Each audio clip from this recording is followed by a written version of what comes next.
الحمد لله رب العالمين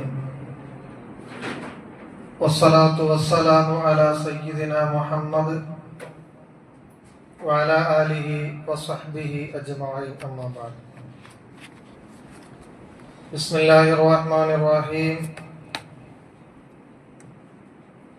وإذا رأوا تجارة أو لهوا انفضوا إليها وتركوك قائما قل ما عند الله خير من اللهو ومن التجارة والله خير الرازقين صدق الله العلي العظيم. ഏറ്റവും ബഹുമാനമുള്ള സത്യവിശ്വാസികളെ, അല്ലാഹു സുബ്ഹാനഹു വ തആല ഇരുവീട്ടിലും വിജയിക്കുന്ന യഥാർത്ഥ മുത്തഖീങ്ങളിൽ മുഅ്മിനീങ്ങളിൽ നാം ഏവരെയും ഉൾപ്പെടുത്തി അനുഗ്രഹിക്കുമാറാവട്ടെ.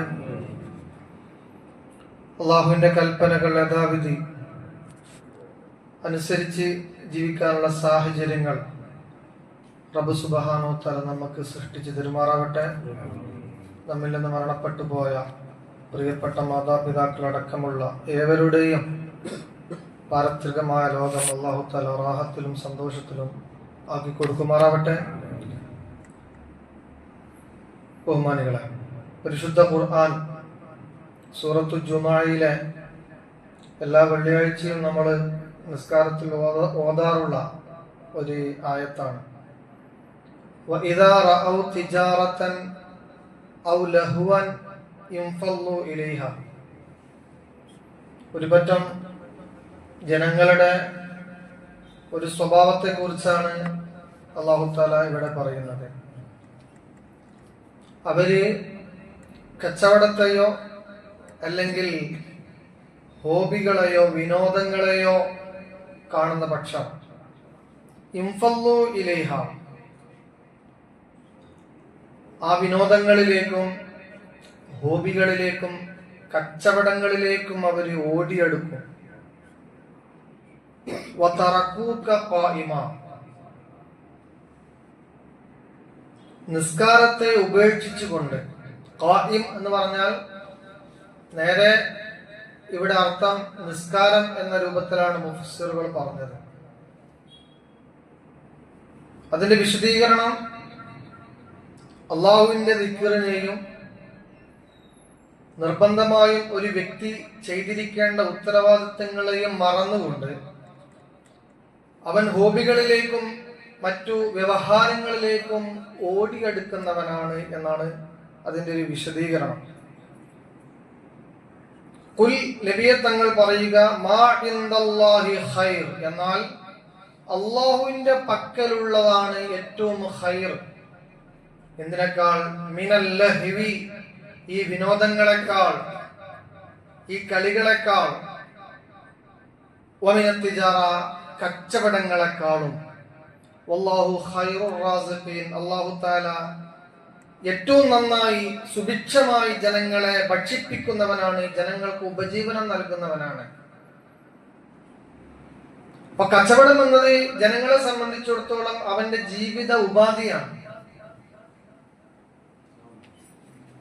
ആ ജീവിത ഉപാധിക്ക് വേണ്ടി അവൻ മുന്നോട്ട് പോകരുത് എന്നതല്ല ഖുർആൻ പറഞ്ഞത്. ജീവിതോപാധിയായി കച്ചവടം നിങ്ങൾ നിർവഹിച്ചോ, പക്ഷേ ഖായിമ്, ഖിയാമ്, നിസ്കാരം പോലുള്ള ദൈവീക സ്മരണയെ, അള്ളാഹുവിന്റെ നിർബന്ധമായും അള്ളാഹു നിർദ്ദേശിച്ച കൽപ്പനകളെ വിസ്മരിച്ചാകരുത് നിങ്ങളുടെ വ്യവഹാരങ്ങളും കച്ചവടങ്ങളും തൊഴിലുമൊന്നും. അതുപോലെ തന്നെ വിനോദങ്ങളും അങ്ങനെയാകാൻ പാടില്ല. അപ്പൊ കച്ചവടങ്ങളും വിനോദങ്ങളും ആകാം, പക്ഷേ വതറകൂക ഖായിമ, അള്ളാഹുവിന്റെ നിസ്കാരത്തെ നിങ്ങൾ ഉപേക്ഷിച്ചുകൊണ്ടാകരുത് എന്നാണ് പറഞ്ഞതിന്റെ താല്പര്യം. അപ്പൊ ഖായിമൻ എന്ന് പറഞ്ഞാൽ നാം സാധാരണഗതിയിൽ നിലനിർത്താൻ ബാധ്യസ്ഥരാണ് 5 വക്ത് നിസ്കാരം.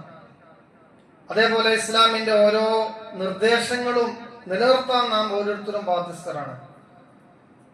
അപ്പോൾ നാം നിലനിർത്താൻ ബാധ്യസ്ഥരായ കാര്യങ്ങളിൽ ഉപേക്ഷ വരുത്താൻ പാടില്ല.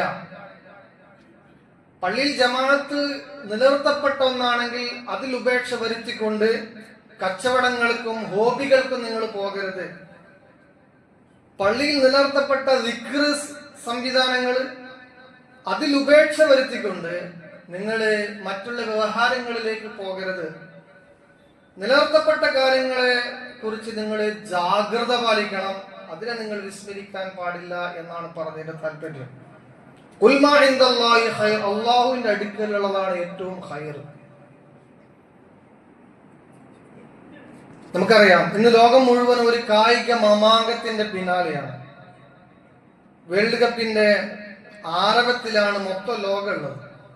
വീടുകളിലും അങ്ങാടികളിലും സോഷ്യൽ മീഡിയകളിലും ചർച്ചകൾ ഫുട്ബോളിനെ കുറിച്ച് മാത്രമാണ് ചർച്ച.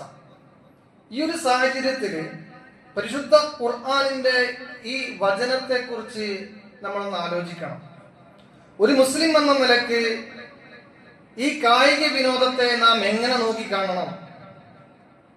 ഈ കായിക വിനോദങ്ങളിലെ പിന്നിലെ കാര്യങ്ങൾ എന്താണ്, അതിൽ രാഷ്ട്രീയം എന്താണ് എന്നുള്ള കാര്യങ്ങളൊക്കെ നമ്മൾ ചിന്തിക്കൽ അനിവാര്യമാണ്. പ്രത്യേകിച്ച് ഞാൻ ഓതിവെച്ച ഈ ആയത്തിന്റെ അടിസ്ഥാനത്തിൽ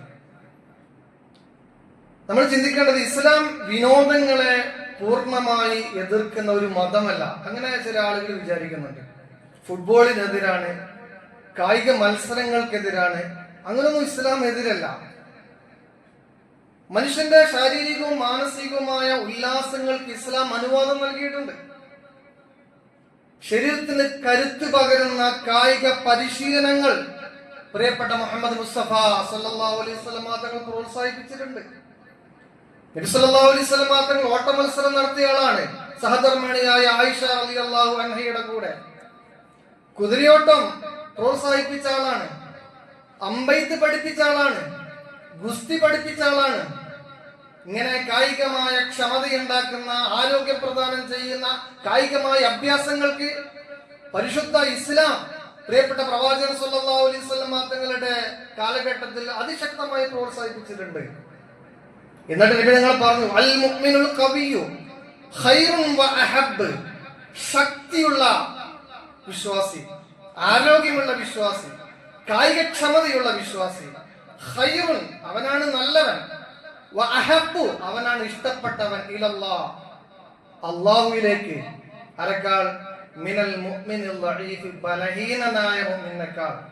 ആരോഗ്യക്ഷമതയില്ലാത്ത, ആരോഗ്യമില്ലാത്ത, ചുറുചുറുപ്പി പ്രകടിപ്പിക്കാത്ത, ആരോഗ്യത്തെക്കുറിച്ച് തീരെ ചിന്തിക്കാത്ത ആളുകളെക്കാൾ അള്ളാഹുവിന് ഇഷ്ടപ്പെട്ടത് അവനാണ്. വഫീ കുല്ലിൻ ഖൈർ, നിങ്ങൾക്ക് ലഭ്യമായ ഓരോ കാര്യങ്ങളിലും നന്മയുണ്ട് എന്നാണ് നബി സല്ലല്ലാഹു അലൈഹി വസല്ലമ തങ്ങൾ പറഞ്ഞത്. അതുകൊണ്ട് തന്നെ ധാർമ്മികമായ അതിർവരമ്പുകൾ ലംഘിക്കപ്പെടാത്ത കാലത്തോളം കായിക മത്സരങ്ങൾ ഉൾപ്പെടെ, കായിക വിനോദങ്ങൾ ഉൾപ്പെടെ അത് എതിർക്കപ്പെടേണ്ട ഒന്നേയല്ല. പക്ഷേ എപ്പോഴാണ് അതൊരു പ്രശ്നമായിട്ട് മാറുക? അത് നേരത്തെ പറഞ്ഞതുപോലെ അള്ളാഹുവിന്റെ ചിന്തയിൽ നിന്ന്, ഖിയാമിൽ നിന്ന്, നമ്മുടെ ഉത്തരവാദിത്വത്തിൽ നിന്ന് പിന്തിരിഞ്ഞുകൊണ്ടുള്ള ഒരു കായിക മാമാങ്കങ്ങളും കായികമായ അഭിനിവേശങ്ങളും അതിനോടുള്ള ഒരു അടിമത്തവും അതിശക്തമായ ഒരു ആരാധനയും അതിശക്തമായ ഒരു ലഹരിയും പാടില്ല എന്നാണ് ഇസ്ലാമിന്റെ ഒരു താല്പര്യം. ഈ വേൾഡ് കപ്പ് നടക്കുന്ന ഈ പുതിയ കാലഘട്ടത്തിൽ ഈ ഉത്ബോധനം ഏറ്റവും അനിവാര്യമാണ്. നമ്മൾ ഈ വിഷയത്തിൽ ചിന്തിക്കേണ്ട പ്രധാനപ്പെട്ട ഒരു കാര്യമുണ്ട്. ഈ കളിയുമായി, വേൾഡ് കപ്പുമായി യാതൊരു ബന്ധവുമില്ലാത്ത ഒരു രാജ്യമാണ് ഇന്ത്യ, നമ്മളെ നാട്. നാളെ നാട്ടുംപുറങ്ങളിലെ സാധാരണക്കാരായ നാം ഈ വിഷയത്തിൽ എന്താണ് ചിന്തിക്കേണ്ടത്? ഇത് വെറും ഒരു കളിയായിട്ട് മാത്രം എടുത്താൽ മതി നമ്മൾ. എന്നാലോ നമ്മുടെ നാട്ടിലെ യുവാക്കളും കുട്ടികളും ഇതിനെ ഒരു ലഹരിയായിട്ട്, ഒരു അടിമയാക്കിയിട്ട്, ഒരു അടിമത്വം ഈ കളിയോട് ഉണ്ടോ എന്ന് സംശയിക്കുന്ന രൂപത്തിലാണ് പ്രവർത്തനങ്ങൾ. കളിക്ക് നമ്മുടെ ജീവിതത്തിലെ മറ്റു പ്രധാനപ്പെട്ട ഉത്തരവാദിത്തങ്ങളെക്കാൾ യാതൊരു പ്രാധാന്യം കൊടുക്കാൻ പാടില്ല. അള്ളാഹു നൽകിയ വിലപ്പെട്ട ജീവിതം ഇതിനു വേണ്ടി മാത്രം നാം നഷ്ടപ്പെടുത്തി കളയാൻ പാടില്ല. സമയം ഇതിനു വേണ്ടി മാത്രം നാം നഷ്ടപ്പെടുത്തി കളയാൻ പാടില്ല. ഓരോ പ്രദേശങ്ങളിലും കെട്ടിട സമാനമായ കട്ടൗട്ടുകളാണ്, ഫ്ലക്സുകളാണ്. അത് ആകാം. പക്ഷെ അതിര് വിടുന്നിടത്താണ് പ്രശ്നമുള്ളത്. ഒരു മത്സരം നടക്കുന്നത് 90 മിനിറ്റാണ്. എന്നാൽ ആ മത്സരത്തെ കുറിച്ചുള്ള ചർച്ചകൾ 2 ദിവസമാണ്. അതുപോലെ തന്നെ സോഷ്യൽ മീഡിയകളിലെ ട്രോളുകളും തർക്കങ്ങളും, പരസ്പരമുള്ള സ്നേഹബന്ധങ്ങൾ പോലും അകന്നു പോകുന്നു. എന്തിനു വേണ്ടി? ഒരു നാട്ടിലുള്ള ഗ്രാമീണ അന്തരീക്ഷത്തിൽ സുഹൃത്തുക്കളായി കഴിയുന്ന യുവാക്കൾക്കിടയിൽ വെറുപ്പ്, അഥവാ ഓരോ ആളുകളെ ഫാൻസിന്റെ പേരിൽ അടിപിടി, ഫാൻസിന്റെ പേരിൽ എത്രമാത്രം മടയത്തരമാണ്. അതാണ് ലഹരി, അതാണ് അടിമത്തം എന്ന് പറയുന്നത്. അതൊരു ആസ്വാദനമായി, ഒരു വിനോദമായി, ജീവിതത്തിന്റെ സങ്കീർണതകൾക്കിടയിലുള്ള ആശ്വാസമായിട്ടൊക്കെ ആ വിനോദത്തെ നിങ്ങൾക്ക് സ്വീകരിക്കാം. പക്ഷെ അതൊരു കാര്യമായിട്ട്, കാര്യത്തെക്കാൾ വലിയ കാര്യമായിട്ട് എടുക്കാൻ പാടില്ല എന്നാണ് പറഞ്ഞതിന്റെ താല്പര്യം. കാലം തന്നെ സത്യം. ഇന്നൽ ഇൻസാന ലഫീ ഖുസ്ർ, മനുഷ്യരൊക്കെ വല്ലാത്ത നഷ്ടത്തിലാണ്. കാരണം അവൻ അവന്റെ സമയത്തെ കുറിച്ച് ആലോചിക്കുന്നില്ല, അവൻ അവന്റെ ബന്ധത്തെ കുറിച്ച് ആലോചിക്കുന്നില്ല, അവൻ അവന്റെ സാമൂഹികമായ ഉത്തരവാദിത്തത്തെ കുറിച്ച് ആലോചിക്കുന്നില്ല, അവൻ അവന്റെ വ്യക്തിപരമായ ഉത്തരവാദിത്തത്തെ കുറിച്ച് ആലോചിക്കുന്നില്ല, അവൻ അവന്റെ കുടുംബപരമായ ഉത്തരവാദിത്തത്തെ കുറിച്ച് ആലോചിക്കുന്നില്ല. ഒരു മഹലിലുള്ള വ്യക്തിയാണെങ്കിൽ പള്ളിയുമായിട്ടുള്ള ഉത്തരവാദിത്തത്തെ കുറിച്ച് ആലോചിക്കുന്നില്ല, അവിടെ നടത്തപ്പെടുന്ന ജമാഅത്തിനെ കുറിച്ച് ആലോചിക്കുന്നില്ല, അവിടെ നടത്തപ്പെടുന്ന ദിക്റിനെ കുറിച്ച് ആലോചിക്കുന്നില്ല, അവിടെ നടത്തപ്പെടുന്ന മദ്രസയിലെ സംവിധാനങ്ങളെ കുറിച്ച് ആലോചിക്കുന്നില്ല. അതിൽ ചെലവഴിക്കാൻ അവർക്ക് സമയമില്ല. പക്ഷേ വേൾഡ് കപ്പ് വരുന്ന സമയത്ത്, പതിരാ സമയത്ത് 1 മണിക്ക് എഴുന്നേറ്റ് കളി കാണാൻ അവന് സമയമുണ്ടെങ്കിൽ ലഫീ ഖുസ്ർ, അവൻ നഷ്ടത്തിലാണ്.